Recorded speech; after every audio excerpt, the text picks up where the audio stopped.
Apakah sejarah ini akan terulang lagi untuk tahun depan? Wallahu a'lam. Tergantung kebijakan pemerintah bagaimana. Sampai harus berpikir, mengapa yang dimenangkan Allah Prabowo?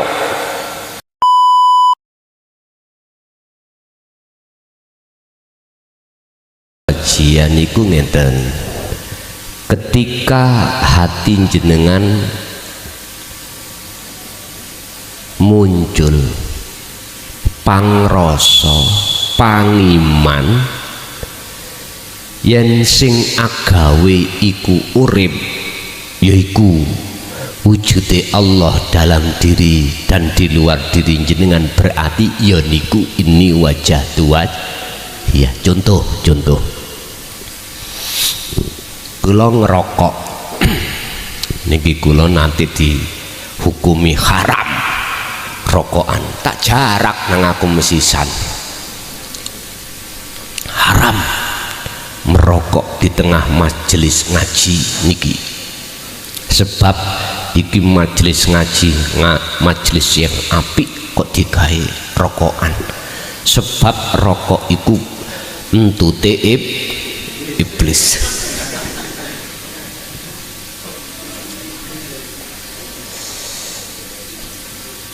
Tak jarak nang aku tambahan rokokan. Contoh, ketika saat saya merokok, hati saya, hati kita kok muncul rasa, wong Jawa iku rasa keimanan yang bisa agawe iki sedaya iku urip, yaiku subhanalladzi maha suci sapa Allah. Maka inilah maksud ini wajah tuat.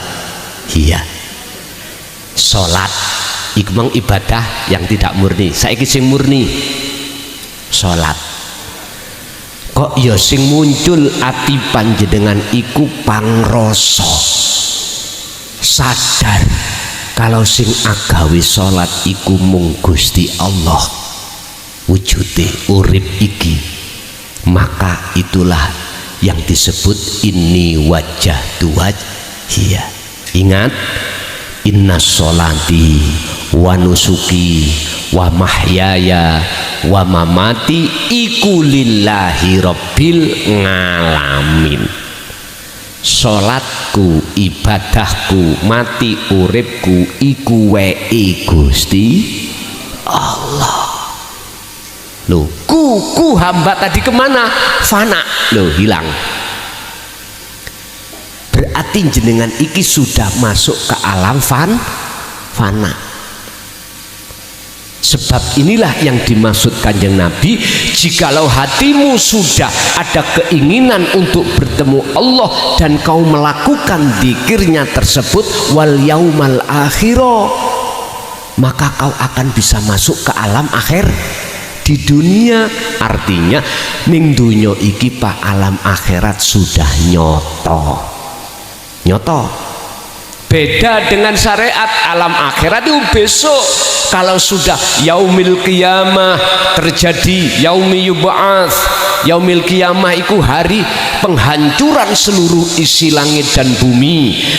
Yaumi yub'ats, hari kebangkitan, dibangkitkan manusia dari perut bumi, ya toh. Lalu ada yaumil hisab, perhitungan. Habis itu setiap diri manusia disuruh nguwot sirotol, barulah ketemu alam akhirat. Lapo amen ngenteni ngelakoni ngunu, ngenteni sesuk kiamat dhisik ilang ngono. Rumangsa kita sebagai makhluk yang wujud, sebagai makhluk yang punya ini punya itu, ilang ngono. Setelah hilang matilah jenengan.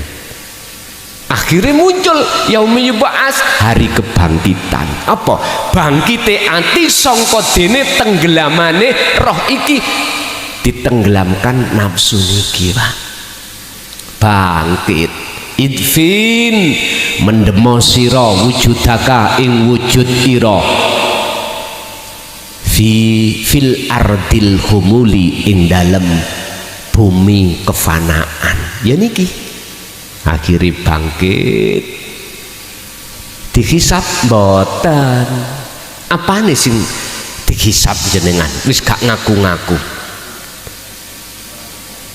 wis gak ngaku-ngaku sing duwe iki iku jenengan sudah gak ada. Rumangsa isok salat, rumangsa isok zakat, poso, haji, maca Quran ilang. Apane sing dihisab? Akhire ya niku fa'budu hadza siratum mustaqim. Jenengan iki hakikate wis ngliwati siratal mustaqim, masuk ning akhirat. Wa dzakarallaha katsiran, ayate ditutup Al-Ahzab. Percontohan Kanjeng Nabi mang wa dzakara lan ilingo Allah ing Gusti Allah katsiran kelawan akeh. Ini balik runu maneh. Bon nikilah yang dimaksud ini wajah tuwaj ya. Yang kedua tentang masalah zikir. Di dalam Al-Quran 30 juz Pak, zikir niku wonten petang tahapan. 1. La ilaha illallah syariati afdalu dzikri fa'lam annahu la ilaha illallah. Allah dulu syariat, loro thariqah la ilaha illahuwa ngebabno sifati wujude Allah iku piye. Wis akhirnya jenengan memahami sifat wajib 20 dibagi 4. Sifat nafsiyah, salbiyah, ma'ani dan maknawiyah. Apa nafsiyah, apa salbiyah, apa ma'ani, apa maknawiyah.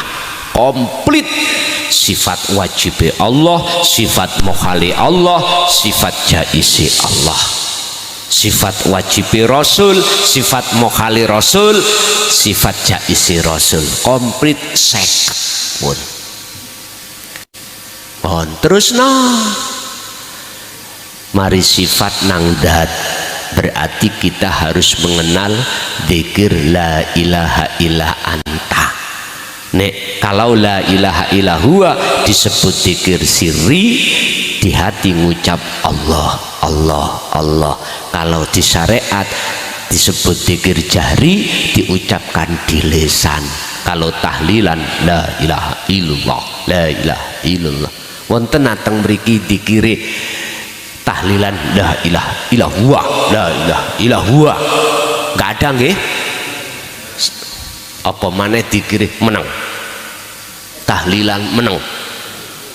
La ilaha illa anta. Ya dikira wong ngantuk. Wis kita teruskan ke hakikat yang disebut dzikir sirul asrar. Tanpa ngucap baik lisan maupun hati, meneng itulah dzikir rasa. Su'aul basirah. Rasa terus sampai terus merasakan kehadiran Allah, yaitu wujudnya yang disebut hidup zat kuwi mau dalam diri jenengan dan di luar diri jenengan yang berperan.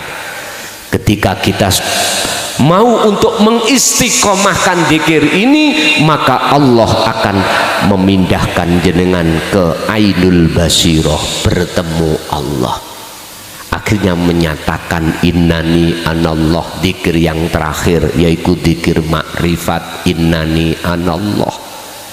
Jadi dzikire wis gak la ilaha illa huwa, la ilaha illa anta, la ilaha illallah, ndak. La ilaha illa ana. Umpama ditulis tapi ning ati sampean muncul pangrasa aku Allah. Ngoten. Bukan aku makhluk, karena aku makhluk sudah fana. Pun nikilah pemahaman dzikir. Jikalau jenengan pingin komplit bahasane mulai dzikir pertama, kedua, ketiga, keempat, sifat-sifat wajib Allah niku saya terangkan ketika saat sasi Ramadan. Boleh langsung ikut di pondok paling tidak 10 hari atau 15 hari. Kalau tidak bisa ke pondok maka melihat, mengikuti lewat di rumah saja, karena di pondok saya juga live streaming. Ibu-ibu, bapak-bapak, khususnya mbah-mbah sing kesehatannya kurang, cukup di rumah saja. Oh, ngoten. Lah, jikalau kita menunggu Ramadan berikutnya depan ini terlalu lama, maka sudah saya rangkum sifat-sifat mang tadi satu link, tinggal saya mengirimkan datang jenengan mang 16 bab 10 bab itu bisa jenengan pelajari, gak usah menunggu sasi Ramadan. Bon. Yang nomor 3 pertanyaannya adalah wirid dan warid. Apa wirid itu? Apa warid itu? Wirid adalah sebuah wacanan, bacaan. Tergantung tujuannya kemana bacaan ini. Boleh saya katakan jenengan mengasah rasa iku wirid, zikir iku wirid. Lah, warid adalah buah dari sebuah wirid. Niki namanya warid. Tergantung jenengan niki tujuane wirid iki nang ndi. Allah akan memberikan buah sesuai dengan keinginan sampeyan. Tak wirid rek aku seweneng ngambek si A ben katut aku. Modal duit gak duwe, modal poso tirakat, iku disebut ilmu mahabbah. Dulu memang ngoten, Pak. Nggih. Ana arek wedok sing disenengi tapi ditolak. Dukun bertindak. Wirid, Pak, poso 7 dina. Ya toh? Terus banjur ngoten diwirid supaya dhek iku mang kuwi ora bakal iso turu kanthi nyenyak, kuwi ora iso bakal mangan kanthi penak nek gak kuwi tresno menyang Kang Mas. Ya, disebut jenenge, Pak. Dap leh delalah kuasane Allah. Wirid ikut akhirnya berbuah warid, mahabbah namanya. Akhirnya jenengan wong wedok nyeleleng nek gak ketemu Kang Mas. Masya Allah. Nah, hati-hati Bu, sampai sekarang isi ono ilmune tapi wis tak pendem, gak oleh ditokno, mboten angsal. Karena kita imannya tidak terhadap terus Nabi Ibrahim, tidak beriman terhadap rembulan atau matahari. Lah, jenengan kula aturi dzikir tadi iku disebut wirid tatkalane jenengan terus asah. Apa warite? Makrifat. Niki lho mengke. Wa may yattaqillaha yaj'al lahu makhrajan. Surat At-Tolak ayat 2 kalau enggak salah. Punggelane ayat 2. Sing sapa wonge estu astine atine takwa menyang Allah. Takwa iku ilmu amal istiqomah, jenengan terus istiqomah dzikir tadi ya toh. Makhrajan yaj'al lahu makhrajan, Allah akan membuka mata hati sampean masuk di dalam alam fana, membuka rahasia Allah kewujudannya. Akhirnya jenengan iki wis gak rahasia, wujudi Allah bagi hati jenengan wis gak rahasia maneh.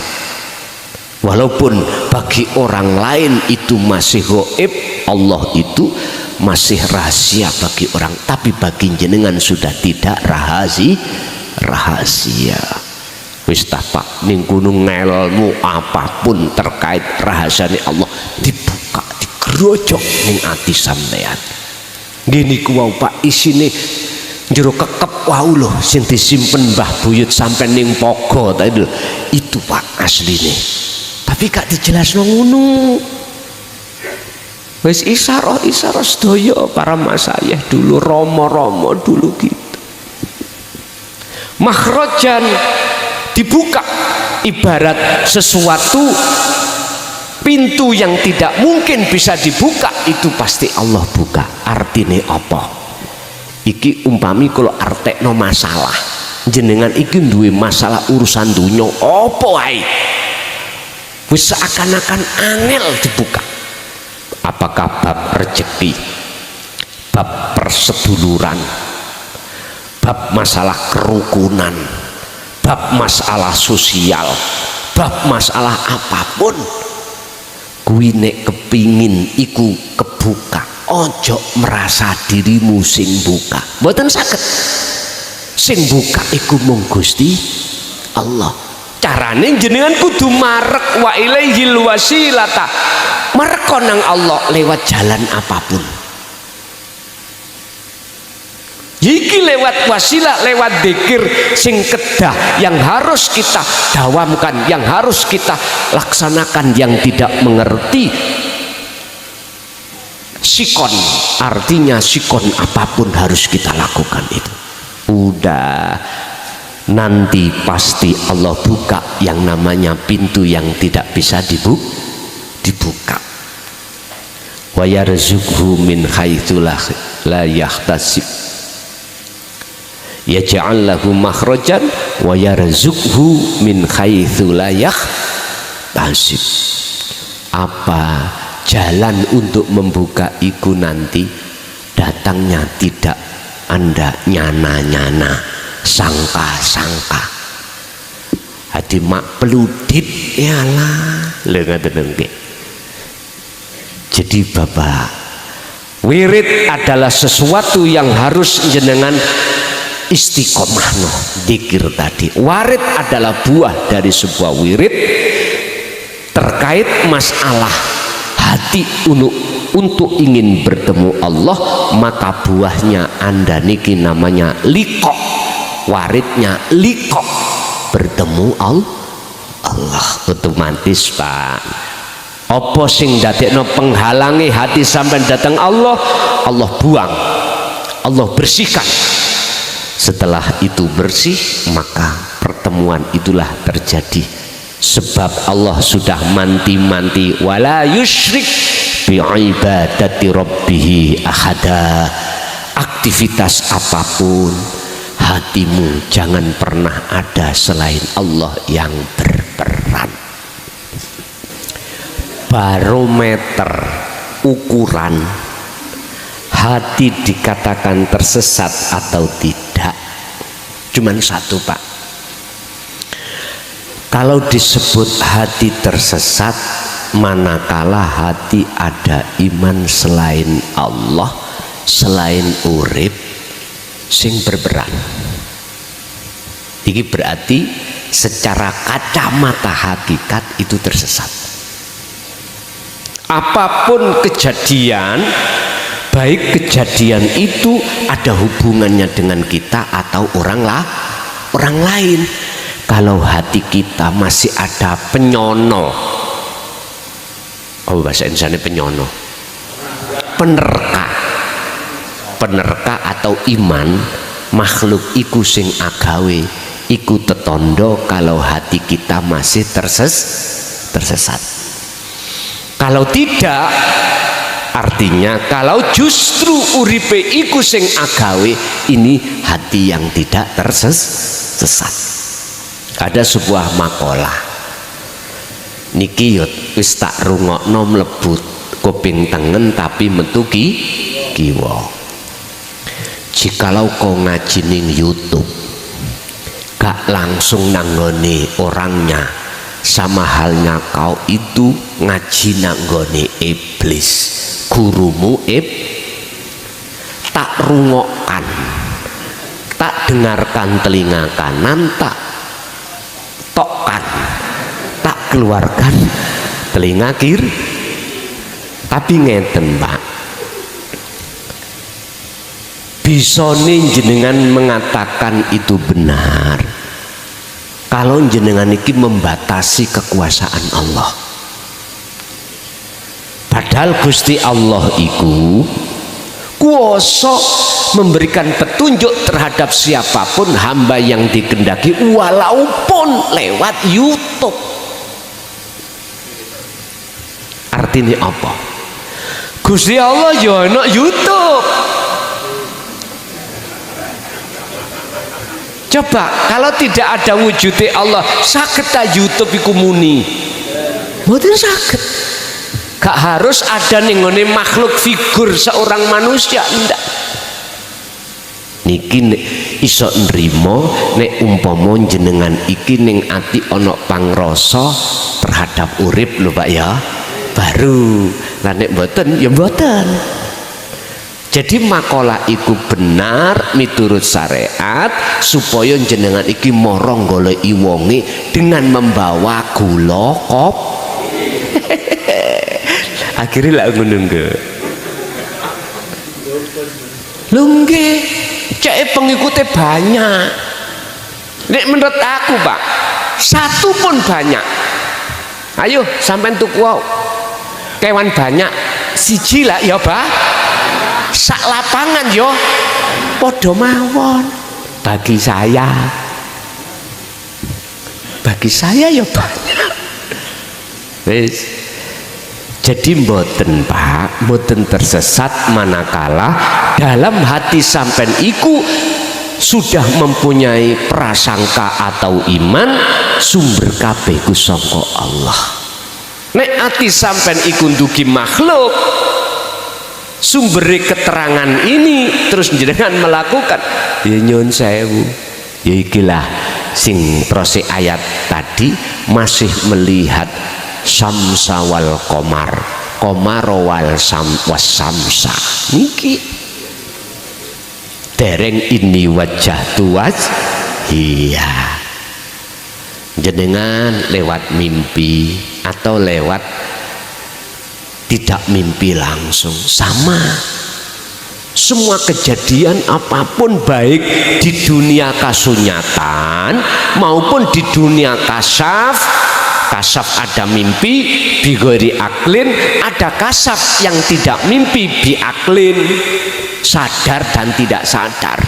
Itu sama. Sing penting hati jenengan iku tetep lungguhe niku mang hanya pada ilahun wahid, Tuhan yang Maha Esa sumberi. Ini enggak tersesat pun, aman pun. Selanjutnya pertanyaan selanjutnya kenapa memang Pak? Kanuragan pun Pak nyun sewu. Kanuragan itu lah basa Jawa toh, atau disebut ilmu kesakten. Basa kitabe ilmu karomah. Wis di luar nalar akal. Nyun sewu, kalau kita bahas tentang ilmu kasaf atau ilmu karomah itu macam-macam. Ada ilmu yang harus diwiridkan untuk bisa sak jangkah nang Mekah. Lho nggih, ada sebuah ilmu yang harus diriyadoi, dipasani, diwiridkan untuk bisa berjalan di atas air. Kan betul masuk akal. Ada lagi ilmu kanuragan itu nggih dibacok melorok, dibedil mingsil, ditembak laka-laka. Tapi nek kenek bokonge wis anyep kabeh hati sampean.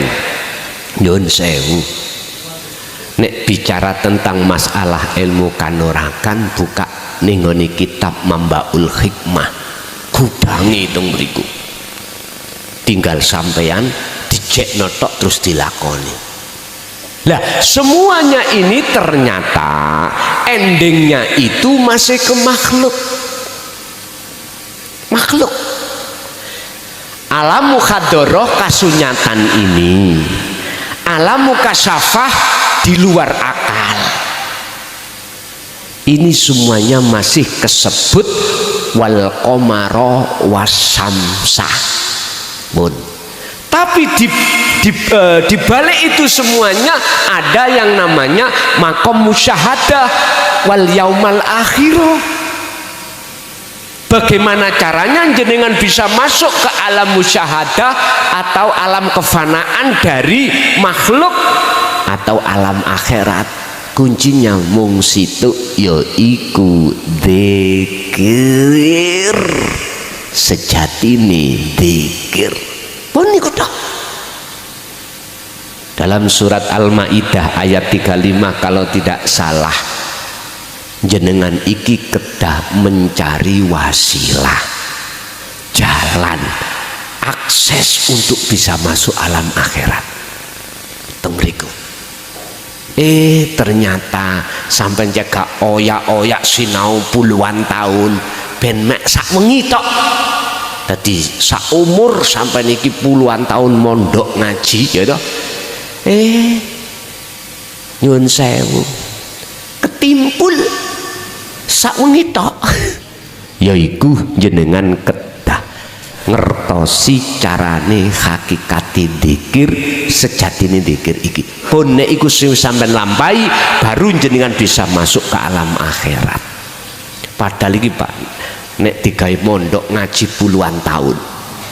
Estu ngentekno beras pirang kilo, ngentekno waktu berapa tahun. Wes, sebab mohon maaf proses ini nggih kula jalani. Ternyata pludit wadakaron katsira. Ngoten. Ngerti pludit nggih? Jeketek. Apa bahasanya jeketek? Ternyata kesimpulannya bundelan di sini. Pun ngoten mon. Kitab sak lemari ku koyok-koyok mboten kanggo. Sing dulu kita itu belajar jaidun qaimun. Masya Allah. Makludit. Lanjenengan pun sepuh-sepuh ini apa ya mungkin mondok maneh. Kayak masa-masa umur 18 tahun kan gak mungkin toh Pak. Kowe langsung ae di paringi intine. Tes pun beres. Gak lalio apa gak lalio. Ternyata pada akhirnya semuanya itu ditinggal. Jadi ilmu kanuragan ini jikalau tidak disarengi pengertian dzikir sirul asror, kita masih kegolong hati yang tersesat. Tapi jikalau jenengan sudah paham, punya akses untuk masuk ke alam akhirat, jenengan nek umpama belajar ilmu kanuragan yo ora apa-apa, tidak menjadikan jenengan kalih kula niki tersesat. Sama dengan kita waktu ning dunya melarat Pak, pingin sugih, pertimbangannya karena anak masih membutuhkan biaya pendidikan. Piye yo amriye kita itu dicukupi kabeh. Pun surat At-Tolak ayat 2 dan 3 dibuka. Wa may yattaqillaha yaj'al lahu makhrajan wa yarzuqhu min haitsu la yahtasib dan seterusnya. Intine setiap saat dan waktu, bahkan setiap detik atimu ilingo nang Gusti pun. Ini kumbuka mengke. Tapi ojo sampai atimu duweni mempunyai menghadap kepada sukses dunia. Jangan. Nanti itu dengan sendirinya Allah sendiri. Cukup hati sampean iki berzikir itu. La tatruk ojo kok ninggalno sira adzikra ing dzikir iki li adami hudurika ma Allahi bihi, senajano dzikirmu belum bisa menghantarmu ketemu Allah, terus lakukan. Apalagi sudah ketemu wajib jenengan jaga dzikir iki. Nyun sewu Pak, luwih berat menjaga kemerdekaan daripada mencari kemerdekaan. Kok iso ngeten sejarahnya. Ketika kita itu mencari kemerdekaan, musuh kita itu belum tahu kalau kita itu punya trik amrihnya merdeka.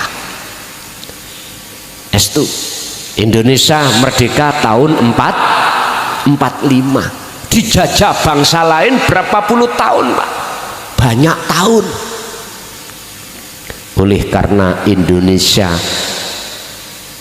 bersuku-suku atau berbangsa-bangsa bersatu, tidak terpecah belah, maka penjajah bisa kita usir dari negara kita. Minggat, padahal persenjataan kita jauh lebih modern dengan mereka. Jari wong Jawa, bambu runcing melawan tembak utawa melawan senjata tapi kok menang.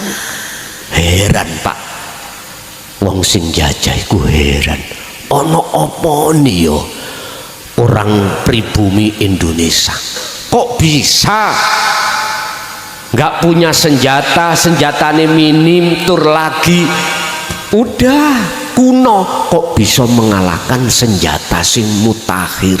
Karena persatuan. Umat Islam, umat Hindu, umat Buddha, umat Nasrani masuk dalam kesatuan, bersatu, akhirnya minggat. Nyun sewu, akhirnya londo itu kok londo, akhirnya bangsa lain, maksud saya ya, yang menjajah itu mikir-mikir mau melebu, mau menjajah maneh, pikir-pikir, tapi kan terjadi, tapi kalah maneh.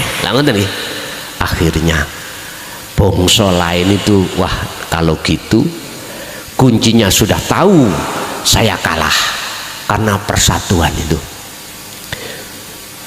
memakai cara bagaimana orang pribumi itu tidak bisa bersatu, terpecah belah, wis macem-macem. Orang Indonesia pribumi, nyun sewu, umpama mayoritas umat Islam, berarti nggawa delegasi maca umat Islam. Panjenengan ning masjid, dia juga ke masjid. Kita umat Islam, ulamanya ceramah, melok ceramah. Ya iki Pak, sistem jikalau serigala kau ingin mendapatkan domba, kau harus berbulu domba. Wis maca sarungan, ya pinter maca Quran, pinter maca hadis, gitu, pinter ceramah, tapi isine menghasut. Akhirnya banyak di antara pribumi itu menjadi pengikut karena mengatasnamakan aku iki cucune Kanjeng Nabi, tapi mbuh bener enggak ya apa gak, kuwi nek gak nganut aku kuwi bakal gak oleh sapangat, ya kualat mlebu neraka. Ya Allah Pak, iki nek dilebokno ilmu tauhid, jauh tersesatnya kita. Sebab tidak ada yang bisa mensyafaati si A terhadap si B, nggak ada satupun yang bisa menolong mensyafaati, cuman Allah. Ngapunten, wong Buyuti mengatakan, nyun sewu lho ya, kullillahi syafa'atu jami'an. Rasulullah itu berkata Pak, bahwasanya syafaat itu milik Allah, bukan milikku. Ayo dibuka di dalam surat Az-Zumar ayat 44. Itu Rasulullah sendiri yang mengatakan syafaat ini mutlak milik Allah, bukan milik saya.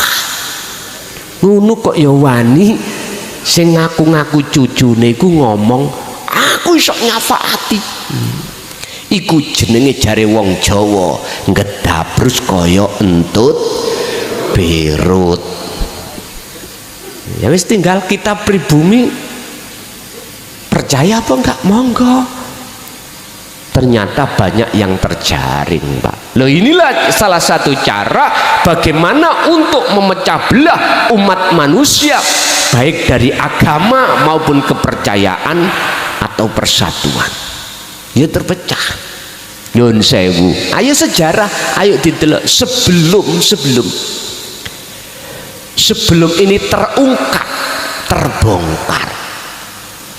Zaman-zaman pilihan presiden kemarin mencak-mencak. Sing gak didukung dilokno sesat, sing gak didukung lho dilokno iki calon presiden gak cocok.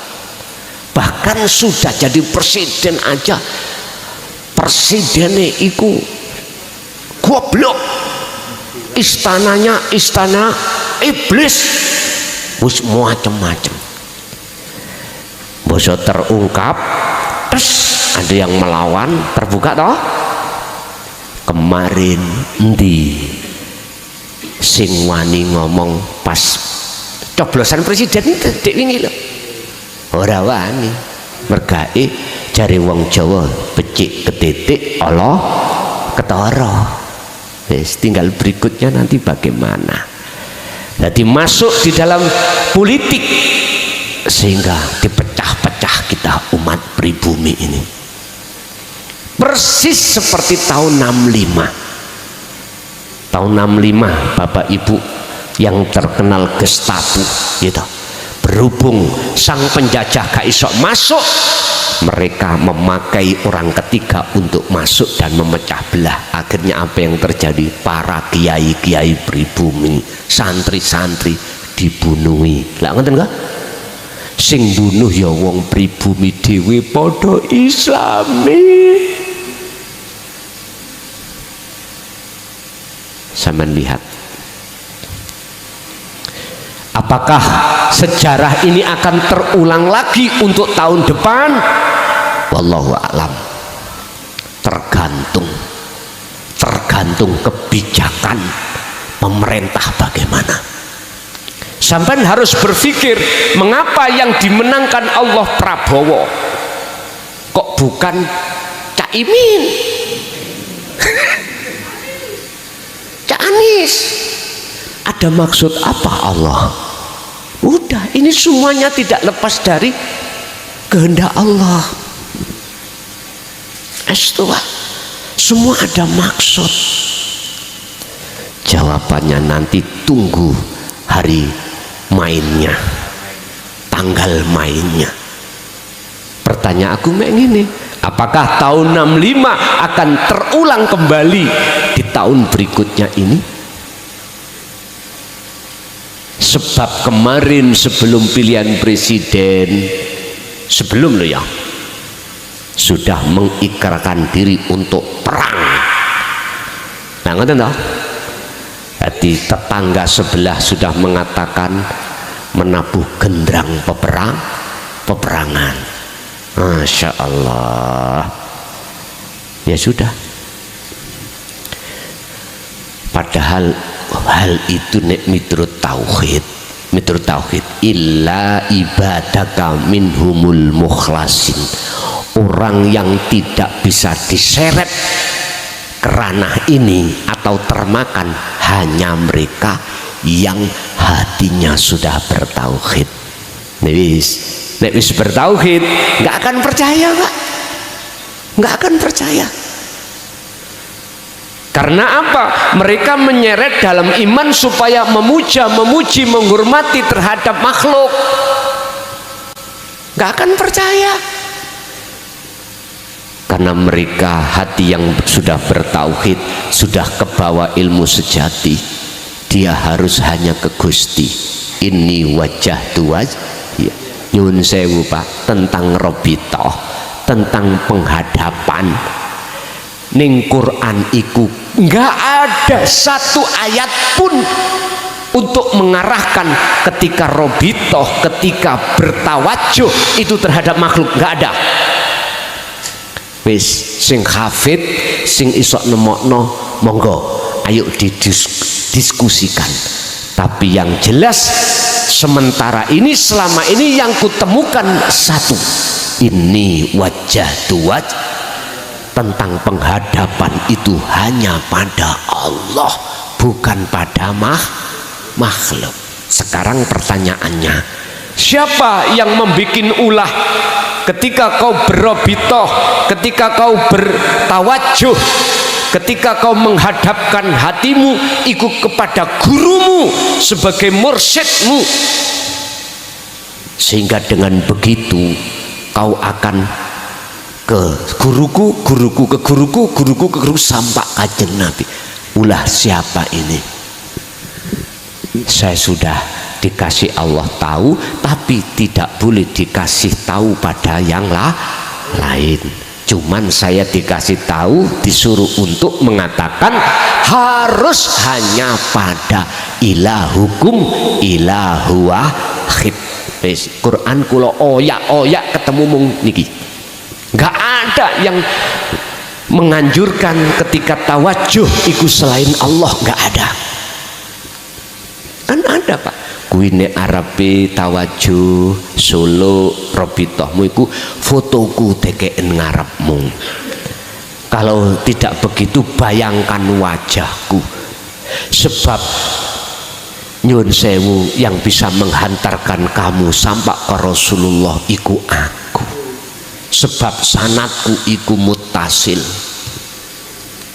Pak nyun sewu, mpun tersinggung nggih, iku ngedabrus kaya entut berut. Nyun sewu, saya juga korban. Puluhan tahun Pak saya korbannya, mulai tahun 74 Luis, sehingga gelisah terus, kok begini yo, terus kemana yo aslinya untuk menemukan kedamaian jiwa itu tempatnya di mana? Akhirnya Allah memberikan petunjuk datang jenengan lewat Al-Quran. Ala bidzikrillahi tatmainnul qulub. Ingatlah, hanya kau ingat berzikir pada Allah lah jiwamu akan damai. Gak dijelasno zikir sing ya apa ora. Akhirnya tafakur demi tafakur jenengan kali kula bertemulah ini wajah tu wajah itu.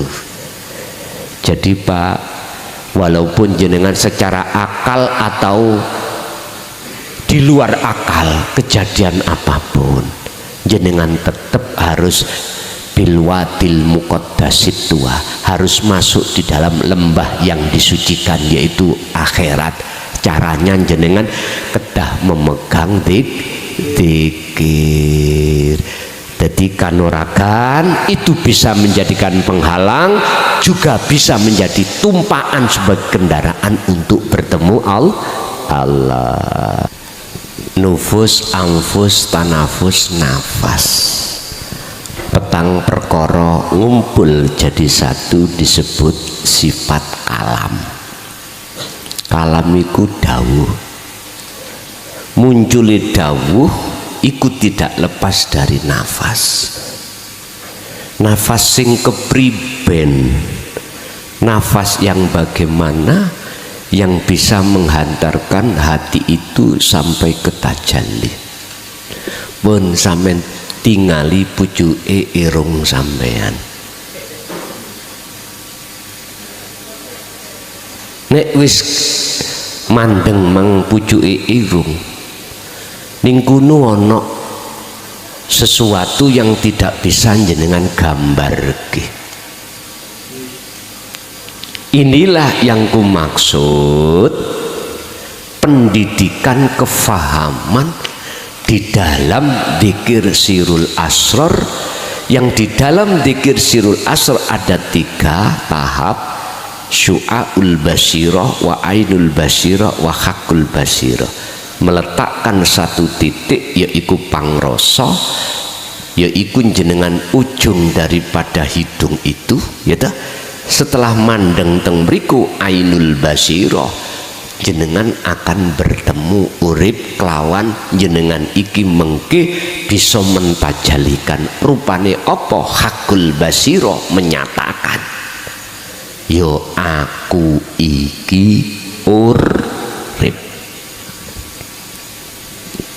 Gampang Pak nggih nek diomong gampang, masalah ilmu. Lah maksud kula nek wis paham praktekno baru walah bener moyo rek gendeng biyen ngoten kok akhire. Oh iya Pak nyun sewu, kalau saya bicara ilmu pewayangan yaiku ilmu sak temene ilmu, iku ilmu laku. Makanya sampai tinggalilah wayang niku dapuke lakoni ana loro, tengen kalih kiwa, tengah-tengah kelir. Artine menungso iki sipate ana kelompok loro, tengen ambek kiwa. Lah sejarah ngomongno duka niki, tengen iku ngamarta, kiwa ngastina. Negarane niki lho Pak ya, negarane. Lah Pak Dalang iku sing golongan ngamarta mesti dincepno ning gedebok sisi tengen. Sing sisi kiwa yang sebelah kiri mesti golongan ngastina. Lah sebelum wayang iki dincepkan ya Pak Dalang mesti ngetokno kelir. Tahu kelir nggih? Wedhe niku lho. Gunungan yaiku isine donya. Lah nang kono klompoke wonten loro. Nyun sewu. Jerone gunungan iku gambare napa Pak? Kewan to. Artine asine jenengan iku duduk penduduk bumi. Jenengan kali kula niki ruhannya penduduk akhirat asli ini. Tapi apa mengapa kok ya dijadikan penduduk bumi? Inilah karena asbabun nuzul ayat wa idh qala lil malaikati inni ja'ilun fil ardi khalifah. Jenengan diturunkan ke bumi ini untuk menjadi pemimpin, mimpin kewan-kewan, mimpin nafsu-nafsu sing koyok ulaika kal an'am balhum adol. Jikalau kau mengikuti kewan mang, jikalau kau mengikuti nafsu di situ, maka sifatmu koyok akhirnya dincep Pak Dalang di sisih kiwa jelep. Burine Pak Dalang iku ada seseorang namanya Cantrik. Tahu Cantrik? Pak kula tangklet setahun jenengan ya sing seneng wayang. Setahun jenengan pernahkah Cantrik itu mengambilkan wayang yang keliru? Satu contoh, mestine metune salah satu dapuke wayang ngamarta kok dijukukno ngastina. Pernah mboten? Perasaanku lho Pak, mulai cilik sampai gerang daplok tidak ada Cantrik yang keliru. Inilah yang dimaksud Allah dalam ayat surat Yunus ayat 6263. Cantrik iku sapa? Ikulah kekasih Allah. Kekasih Allah. Ala inna auliya Allah la khaufun alaihim walahum yahzanun. Ayat ini nek kula terjemahno, Cantrik kekasih Dalang iku gak pernah ngetokno wayang iku keliru. Metune bakong dijukukno dosa muka. Mboten nate, sak tahu saya lho Pak ya, setahu saya nggak pernah. dan dalang sing bener iku harus dalang yang mengikuti pakem. Pakem itu cerita, tapi dalang sakniki nyun sewu disingkat-singkat. Masalahnya apa? Nek gak disingkat mboten cukup waktune, Pak. Pertama iku njane dintekno biduan-biduan mau ben waktune. Nek dulu, Pak, setahu saya nyun sewu lho ya. Manjing bengi sekitar jam 7:08 wis ndalang. Sakniki napa? Ya sing metu ya biduan-biduan iku. Akhirnya dalang sakniki kebanyakan tidak pakem, disingkat-singkat. Nek gak disingkat kesubuhan, Pak, gak tutuk waktune. Lah nek dulu boten sesuai pakem, wis runtut ngoten. Lah ingat, menurut saya pewayangan ilmu iku nduduhno karakter manusia satu persatu persis kaya wayang, persis. Tapi semuanya antara golongan kanan dengan golongan kiri, kalau sudah selesai tanggapane mesti mlebu kotak. Baik laki maupun perempuan, walaupun tidak pakai baju gak tumon ono wayang meteng, mboten tumon. Artinya apa, Pak? Wa ilaina turja'un. Semua itu baik yang ada di golongan kanan ataupun golongan kiri tetap Allah masukkan di alam akhirat. Entah teng mriku gelap atau nek cara surat Al-Baqarah 257 ngene. Pertama, golongan kanan. Allahu waliyul ladina amanu yukhrijuhum minadz zulumati ilan nur. Golongan sing waktu ana donya iku mang imane mung dateng Gusti Allah, mung dateng Allah yang dijadikan sebagai penolong atau yang diimani atas segala aspek apapun, maka hatinya orang itu akan dijauhkan dari kegelapan. Wis, maka di akhirat pun dia akan terang benderang. Tapi yang kedua, walladzina kafaru awliya'uhumut taghut yukhrijunahum minan nuri ila dzulumat.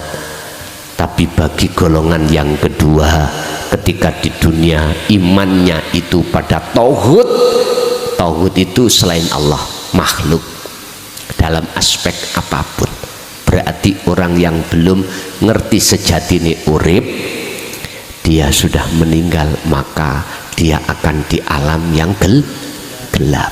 Pun inilah podo-podo ning alam akhirate, tapi satu terang satu gelap.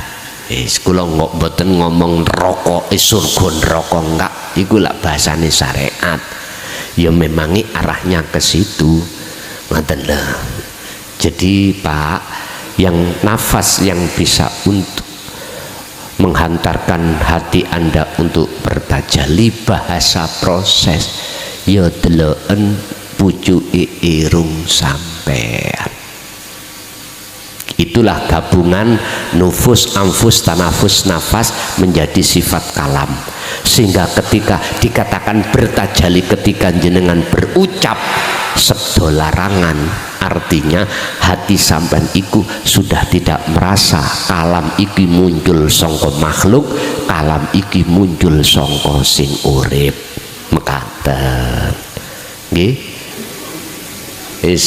Saya berpesan aja terhadap panjenengan yang masuk, yang belum bisa masuk nyatane Allah dohir, mumpun dipaksa ya. Kok daripada ndas ngeluh, awak senep dan lain sebagainya, jangan dipaksa. Cuman sedikit aja tak ungkap. Orang akan tahu wujud nyatane Allah dohir setelah tahu wujud nyatane Allah batin.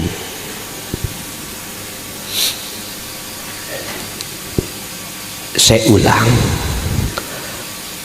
orang dikatakan akan tahu wujud nyatane Allah dohir setelah orang itu tahu nyatane Allah batin.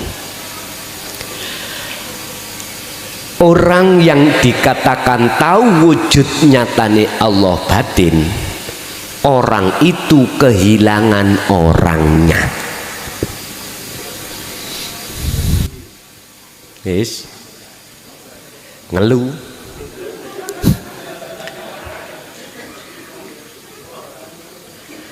Arti kata lain, bukan orang makhluk itu bisa melihat wujud Allah batin, tetapi yang bisa melihat wujud Allah batin Allah sendiri. Wah, iki piye? Inilah maksud daripada alam fana tadi, memfanakan seluruh wujud nama makhluk. Kalau wujud nama makhluk itu akan hilang, sudah hilang dalam diri Anda, maka Anda tidak hanya tahu Anda siapa, bukan Anda makhluk loh ya, akan tahu wujud nyatane Allah batin lan dohir.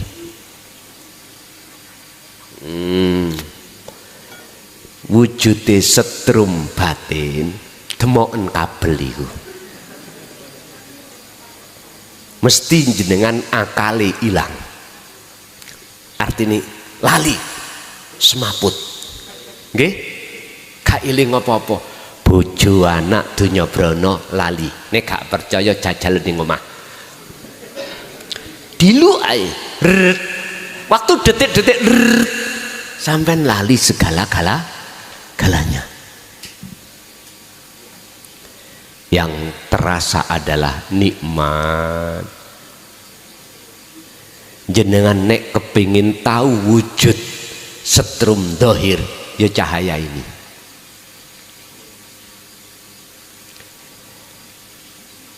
Nyun sewu, bukan panjenengan makhluk yang tahu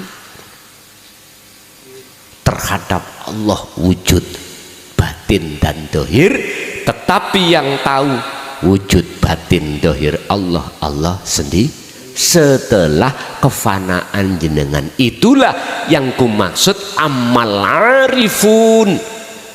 Anapun utawi piro-piro wong sing makrifat, tondone adalah la yarawna li anfusihim sayi'an.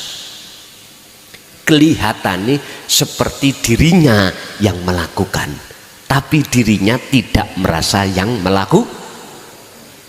Bal yusyahiduna annal fa'ila, balik yusyahiduna podo madep mantep nyawang sopo arif annal fa'ila ing sak temene yang berperan, huwa utawi isim fa'il utawa fa'il iku Allah subhanahu lebih jelas. Jadi orangnya yang disebut makrifat tadi hilang karena itu makhluk. Wis, itu yang pertama. Niku doa nih. Oh, setan. Apakah setan atau nafsu iku ya wujud, bisa wujud kelihatan wujud dohir? Nyun sewu, kalau jenengan sudah kefanaan makhluk justru tidak ada, tapi ketika saat proses untuk menuju ke situ, lah ini leres pak, diwujudi iblis atau nafsu. Boleh kalau omong mboten tersinggung? Oke. Alladzi yuwaswisu fi sudurin nas, alladzi utawi nafsu utawi iblis iku yuwaswisu bisii sapa nafsu apa atau apa nafsu apa iblis fi sudurin nas ing dalem pira-pira dodone menung, yaiku hati. Lewat apa? Rupane minal jinnati wan nas, lewat jin rupane wujud dohir lewat menungso. Contoh siapapun kita wis kalau ngomong siapapun berarti mboten si A si B C ya, mboten menuduh si A si B si C. Siapapun kita kalau mengarahkan iman seseorang terhadap makhluk, ikulah nyatane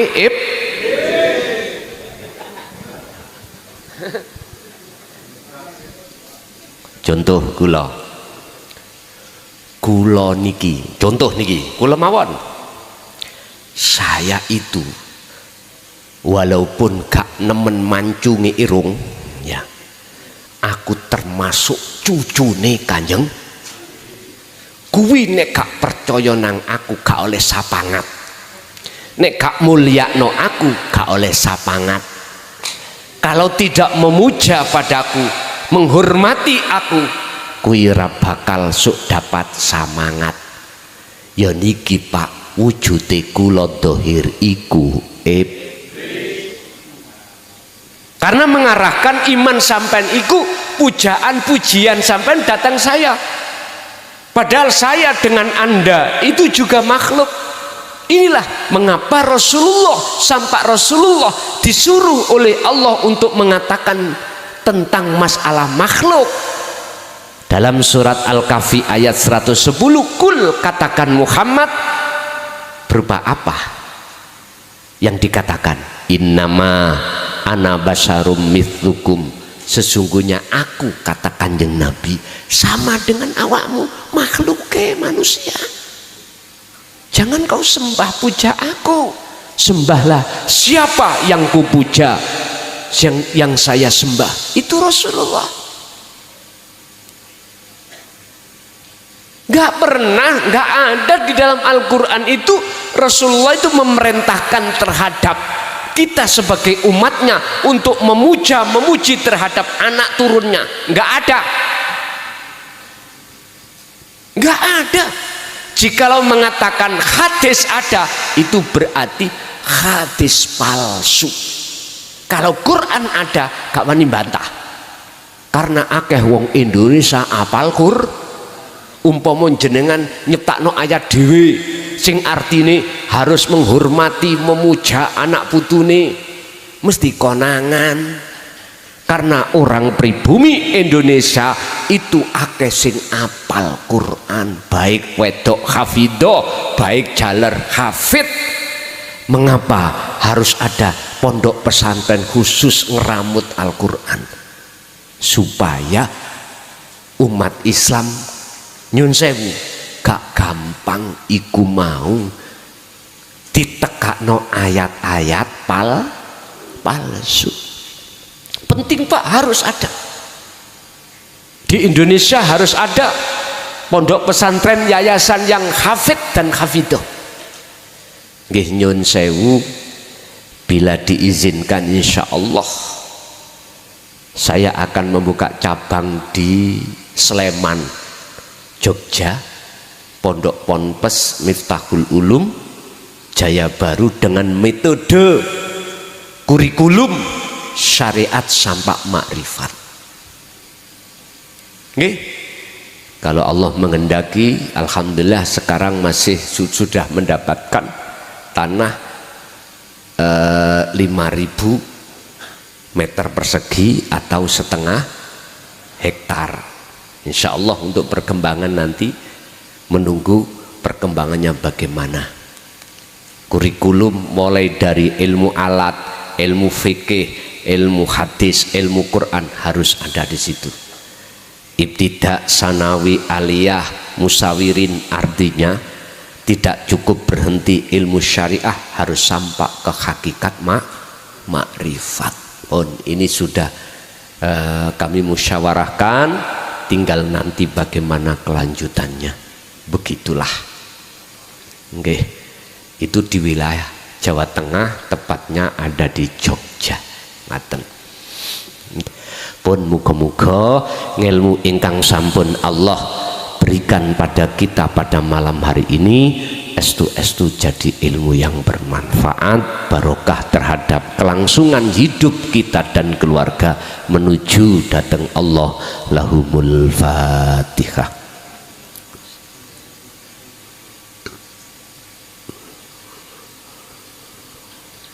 Awal sampai akhir barangkali ada kalimat yang menyinggung hati sampean, saya atas nama pribadi Mukhlason nyuwun agungi pangapunten. Akhirul kalam, hadanallah wa iyyakum wal afwa minkum. Assalamualaikum warahmatullahi wabarakatuh.